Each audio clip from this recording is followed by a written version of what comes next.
આવ્યું છે અને આ પુસ્તકથી આ બાળકોમાં શું પરિવર્તન આવશે? સરસ મજાનું પુસ્તક છે. અમારી શાળાની અંદર સંત રામપાલના અનુયાયીઓ તરફથી મુલાકાત લેવામાં આવી, બાળકોને પૂરતું જ્ઞાન આપવામાં આવ્યું અને વિડીયો કોન્ફરન્સ કરી અને પણ વાત કરવામાં આવી. આ પુસ્તકો બાળકો ખૂબ ઉત્સાહિત જણાયા અને પુસ્તકોનું વાંચન કરે એના અંદર બાળકોને મૂલ્યવર્ધિત શિક્ષણ પ્રાપ્ત થાય એ પ્રકારનું સરસ મજાનું જ્ઞાન આપેલું છે. બાળકોને જરૂર આનો સદુપયોગ કરશે, સારી રીતે વાંચશે અને એ રીતે પોતાનું જીવન કેળવશે.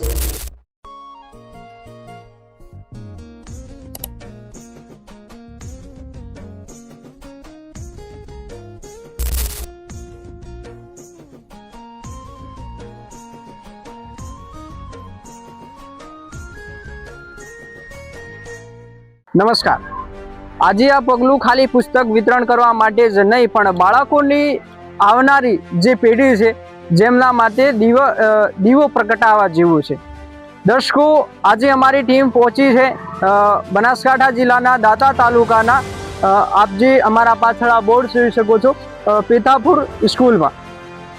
દર્શકો, અહીંયા સંત રામપાલજી મહારાજ દ્વારા લેખિત જે પુસ્તકો છે જ્ઞાન ગંગા અને ગીતા તારું જ્ઞાન અમૃતનું અહીંયા આજે વિતરણ કરવામાં આવી રહ્યું છે. દર્શકો, આપણે અંદર જઈને જાણવાનો પ્રયાસ કરીશું જે સંત રામપાલજી મહારાજ દ્વારા જે પુસ્તકો લેખિત છે જ્ઞાન ગંગા અને ગીતા તારું જ્ઞાન અમૃત, જે વાંચવાથી બાળકોના અંદર શું પરિવર્તન આવશે, શું એ પુસ્તક વાંચવાથી શું બાળકો વિકારથી દૂર થશે, એ પુસ્તકોમાં એવું શું જ્ઞાન લખેલ છે જેના દ્વારા આજે આ સંત રામપાલજી મહારાજના જે અનુયાયી આજ સ્થાન ઉપર આ સ્કૂલમાં આવી અને પુસ્તક પ્રચાર કરી રહ્યા છે. આ પુસ્તક વાંચવાથી બાળકોને શું લાભ થશે અને આ પુસ્તક વાંચવાથી બાળકોના અંદર શું પરિવર્તન આવશે, આપણે અંદર જઈને તમામ માહિતી એમનાથી જાણવાનો પ્રયાસ કરીશું. તો અત્યારે અમારા સાથે ધોરણ 7ના જે ટીચર છે જે અમારા સાથે જોડાયા છે એમનાથી પણ આપણે જાણવાનો પ્રયાસ કરીશું જે આ સ્કૂલમાં આજે પુસ્તક પ્રચારનું જે આયોજન સંત રામપાલજી મહારાજના અનુયાયીઓ દ્વારા રાખવામાં આવ્યું હતું એમના વિશે આપણે જાણવાનો પ્રયાસ કરીશું કે આ પુસ્તક વાંચવાથી બાળકોમાં શું શું પરિવર્તન આવશે, તમામ માહિતી મેળવવાનો પ્રયાસ કરીશું. સાહેબના શું વિચાર છે? નમસ્કાર સાહેબ. નમસ્કાર. શું નામ છે સર? જહીરભાઈ. જહીરભાઈ, આ જે સંત રામપાલજી મહારાજની જે લેખિત પુસ્તકો છે જ્ઞાન ગંગા છે અને ગીતા છે, આજે આ સ્કૂલમાં પ્રચાર કરવામાં આવ્યો છે અને આ પુસ્તકથી આ બાળકોમાં શું પરિવર્તન આવશે?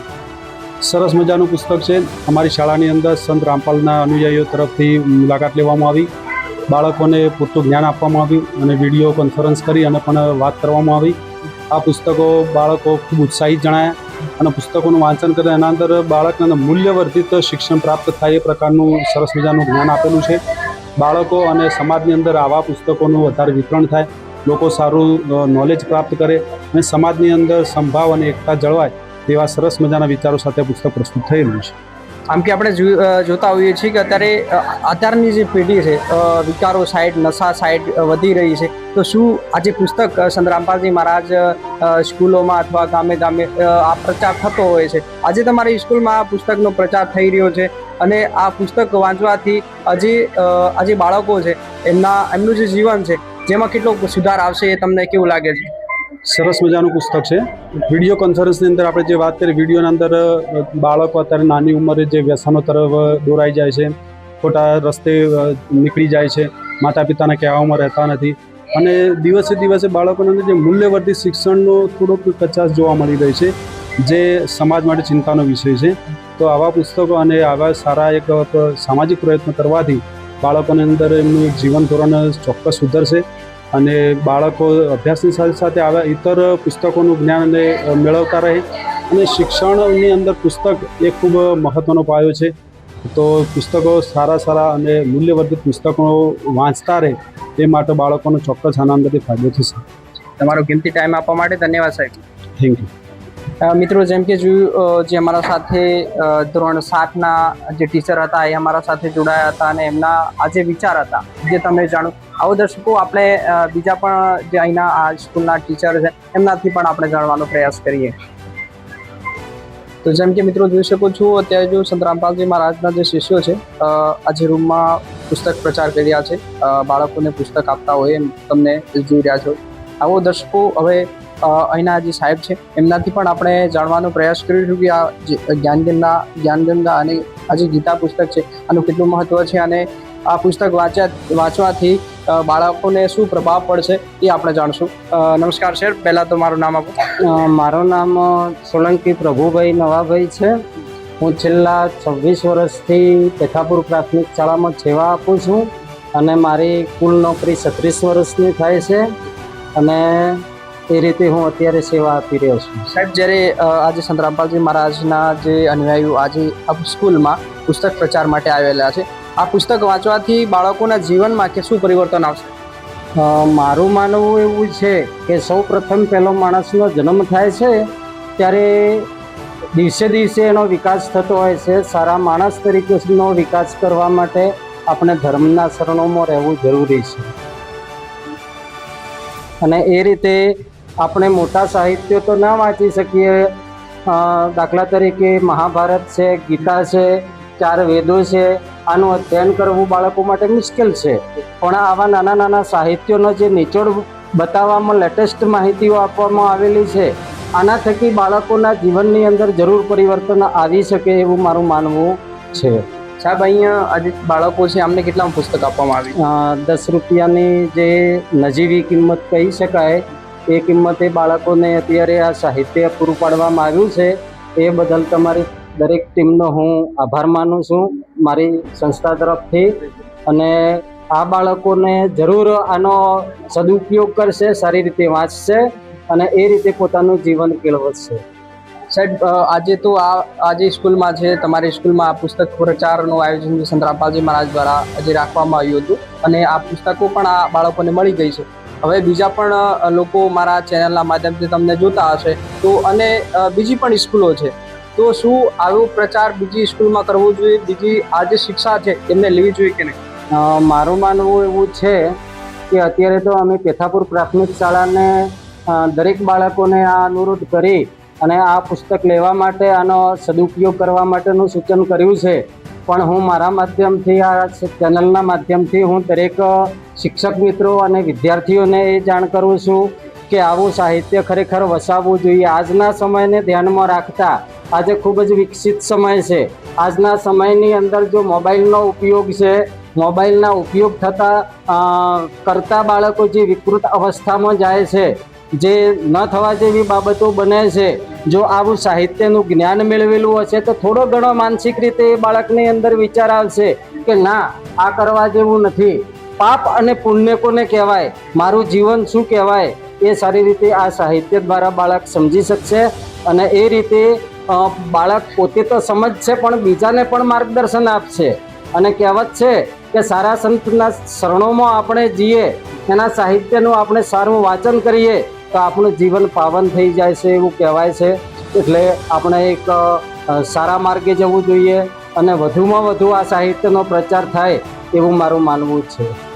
તમારો કિંમતી ટાઈમ આપવા માટે ખૂબ ખૂબ ધન્યવાદ. આભાર. જેમ કે મિત્રો, જો અમારા સાથે જે સાહેબ હતા એમનાથી આપણે જાણવાનો પ્રયાસ કર્યો. એમનું કહેવું છે કે જે આ પુસ્તકો છે મહત્ત્વની છે અને આ જે પુસ્તકમાં લેખિત જે જ્ઞાન છે એના દ્વારા જે માણસોના અંદર, બાળકોના અંદર જે કુરીતિઓ આવતી હોય છે એ પણ દૂર કરવા માટે આ પુસ્તકમાં એવું જ્ઞાન લખેલું છે. અને હવે અત્યારે જે સંત રામપાલજી મહારાજના શિષ્યો પણ અહીંયા છે તો એમનાથી પણ આપણે જાણવાનો પ્રયાસ કરીશું. નમસ્કાર સાહેબ. જી સત સાહેબ. શું નામ છે સર? નરેશ દાસ. આજે સંત રામપાલજી મહારાજ દ્વારા આજે આ પુસ્તક અહીંયા વિતરણ કરવામાં આવ્યું છે.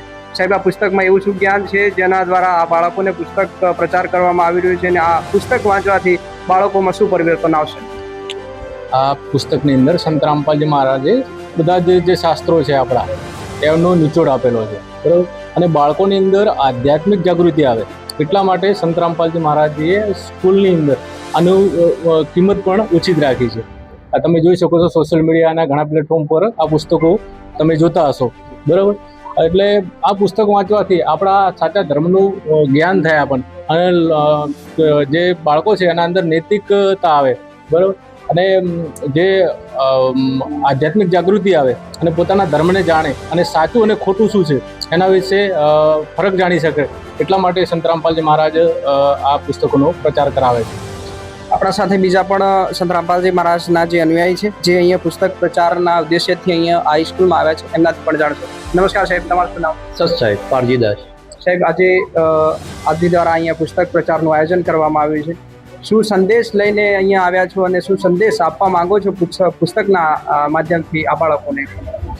અમારા સંત રામપાલજી ભગવાનજીની દયા છે. આ પુસ્તક તો પહેલાં તો સૌ પ્રથમ શું છે કે નાની ઉંમરમાં જો બાળક શરૂઆતથી, કારણ કે એને જો સત્વ જ્ઞાન છે, આધ્યાત્મિક જ્ઞાન છે, મતલબ કે એને સંસ્કાર સારા પીરસવામાં આવે તો જ્યારે પણ મોટો થાય તો કોઈ પણ મોટા માણસને એ એનું અનાદર નહીં કરે, એનો આદર ભાવથી એનો સત્કાર કરશે. બીજી વાત કે જે આ સંત રામપાલજી મહારાજજીને જે જ્ઞાનગંગા પુસ્તકમાં એ 4 વેદ, 6 શાસ્ત્ર, 18 પુરાણ, બાઇબલ એ સબ ધર્મનો નિચાર છે. બીજી વાત કે કોઈ પણ વ્યક્તિ સંસ્કાર વગરનો એ તો, કારણ કે એની કોઈ ઇજ્જત જ હોતી નહીં, કોઈ પણ સમાજનો હોય. અને સંસ્કાર માટે ધાર્મિક પુસ્તકમાં જે પરમાત્માએ જે જ્ઞાન આપ્યું છે એ જ્ઞાનની જરૂર છે અને જ્ઞાનથી જ સંસ્કાર આવે છે. એ સાચા સંતના શરણે જવાથી. બાકી તો શું છે કે આજના જે હાલના સમય યુગમાં આજે એવા ધર્મગ્રંથો છે કે જે પોતપોતાનો જે ધર્મ ચલાવવા માટે થઈ એકબીજાના વાડા ચલાવવાનું ચાલુ કરી નાખ્યું છે. એ વાડાથી તો ધર્મ તો ઠીક વાત છે, પણ ધર્મ તોડવાની વાત છે. પણ જે સંત રામપાલજી મહારાજ અમારા એવા છે કે એમણે એક જ સંદેશો મોકલ્યો છે કે જીવ હમારી જાતિ હૈ, મનુષ્ય માનવ ધર્મ હમારા, હિન્દુ મુસ્લિમ શીખ ઈસાઈ ધર્મ નહીં કોઈ ન્યારા. એ પ્રમાણે અમારા ભગવાન સદગુરુ રામપાલજી ભગવાને એક સારામાં સારું પુસ્તક જ્ઞાનગંગા, જેની કિંમત સ્કૂલો માટે 10 રૂપિયા રાખેલ છે. એમને ધનવંત કોટી કોટી પ્રણામ. સત સાહેબ.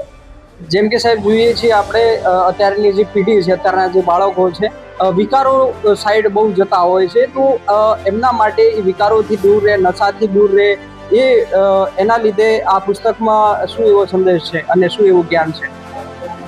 સત સાહેબ, એમાં પરમાત્મા દયાથી માલિકે પ્રથમ તો સૌ પ્રથમ જે સમજો કે કોઈ બીડીનું વ્યસન કરતો હોય કે તંબાકુ ખાતો કે ગુટખા કે કોઈ પણ એવું જે વ્યસનવાળા વ્યક્તિઓ છે, એ બાળક જ્યારે જ્ઞાનગંગા પુસ્તકનો થોડા ઘણો પણ અભ્યાસ કરશે તો એને નક્કી થશે કે જે આ બુરાઈ છે એ વસ્તુ કરવી ના જોઈએ. એ બુરાઈથી આપણા શરીરમાં કેટલો બગાડ થાય છે, આપણી સમાજમાં કેટલો બગાડ થાય છે, આપણા ઘરમાં પણ કેટલો બગાડ થાય છે, આપણે જે કમાઈએ છીએ એમાં પણ કેટલો બગાડ થાય છે. તો એ બાળકને એના વિશે જ્ઞાન થાય છે. એટલે ઘરમાં જ કહેશે કે એના પપ્પાને કહેશે કે મમ્મીને કહે જે કંઈ કરતું હોય આ વ્યસન, એમને એમ જ કહેશે બાળક કે આપણા ઘરમાં આવું વ્યસન ન હોવું જોઈએ. કારણ કે આ વ્યસનથી તો 1000% 100% આપણી પરથી આવશે અને આપણે બરબાદ થઈશું અને આપણા શરીરનો બગાડ થશે.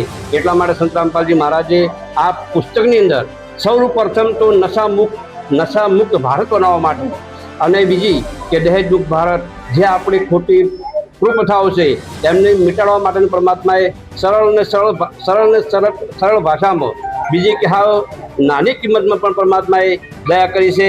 એમને ખૂબ ખૂબ ધન્યવાદ, ખૂબ ખૂબ પ્રણામ. તમારો કિંમતી ટાઈમ આપવા માટે ધન્યવાદ. સત સાહેબ. જેમ કે મિત્રો જોયું, આપણા સાથે તમામ જેટલા લોકો હતા, આપણા સાથે સાહેબ પણ જોડાયા હતા જે આ સ્કૂલના હતા અને અહીંયા જે સંત રામપાલજી મહારાજના જે અનુયાયીઓ હતા જે અહીંયા પુસ્તક પ્રચાર માટે આવેલા હતા. તમામ લોકોથી આપણે જાણવાનો પ્રયાસ કર્યો. એમનું એક જ ઉદ્દેશ્ય છે, આ જે પુસ્તક છે જ્ઞાનગંગા અને ગીતા તારું જ્ઞાન અમૃત, એમાં એવી વાતો લખેલી છે, એવું જ્ઞાન લખેલું છે જેના આધારે આજે બગડતું આજે સમાજ છે, જે વિકારો તરફ જઈ રહ્યો આ જે સમાજ છે, એને ફરીથી એકવાર સુધારવા માટે આ પુસ્તકો સંત રામપાલજી મહારાજ દ્વારા લેખિત કરેલ છે. અને જે તમામ જે લોકો છે, તમામ જે બાળકો છે, એમને ફરીથી એકવાર જ્ઞાનના તરફ, શિક્ષા સાથે સાથે જ્ઞાનના તરફ પણ લઈ જવામાં આવી રહ્યા છે. મિત્રો, આ વિષયમાં તમારું શું કહેવું છે? તમારી રાય કમેન્ટ બોક્સમાં જરૂર આપજો. દર્શકો, હું કિરણ, કેમેરામેન લાલા સાથે, ધન્યવાદ.